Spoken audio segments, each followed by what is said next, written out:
October 25th. A Word in Season to the Weary by Brother Bakht Singh.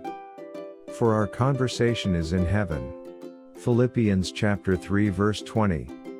In Ephesians chapter 1 verse 22, God's people are called the church. In Greek it is called Ecclesia, which means a people who have been pulled out or drawn out. As long as we live in sin, we are like a person who has fallen into deep horrible pit, which is so deep that no one can draw us out of it. We require a mighty hand, or a great power to pull us out. Sin is also likened to miry clay. If you go on some parts of Assam, you will find miry places. Some time ago we went there for gospel work and we had to go through jungles and streams, to get to a certain place.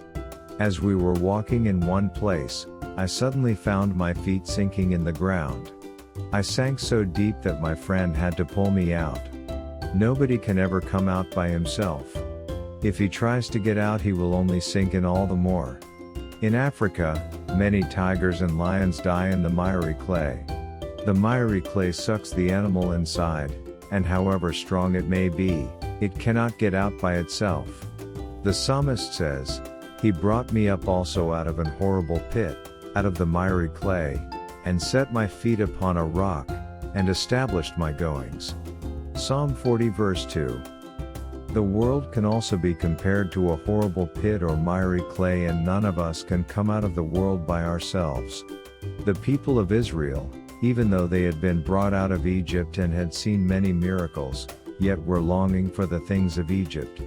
In the same way, many who are born again do not know their heavenly calling, they long for worldly pleasure. It is surprising how many believers watch movies, read worldly books, and wear fashionable clothes. At the time of marriage, all worldliness in people comes out by their worldly clothes, worldly movies, worldly conversation. Judging by their clothes, habits and conversation, nobody will think they are born again, because worldliness is there. Read 2 Corinthians chapter 6 verse 14 to 18. Suppose a man has become a Christian from a Hindu background. He no longer goes to the temple every day but decides to go once a month or once in 3 months. Would you accept him as a Christian? It would be impossible.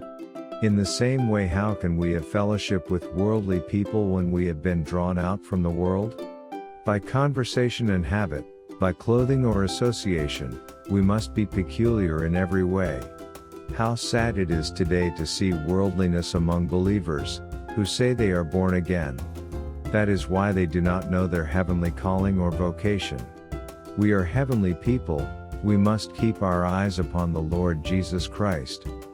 The right understanding of the word church will free us from all temptation to imitate worldly people. By our conversation and habits we have to prove that we are His people, His church. In the same way, as we read in Colossians chapter 3 verses 1 and 2, our affection should be for heavenly things. The true church consists of those who have been pulled out, or drawn out by the Lord Jesus Christ from the world and worldly things. So wonderful is this experience, in fact, that even though we are hated and despised, we do not go back into the world, but thank God for the privilege we are given to bear reproach for His name's sake.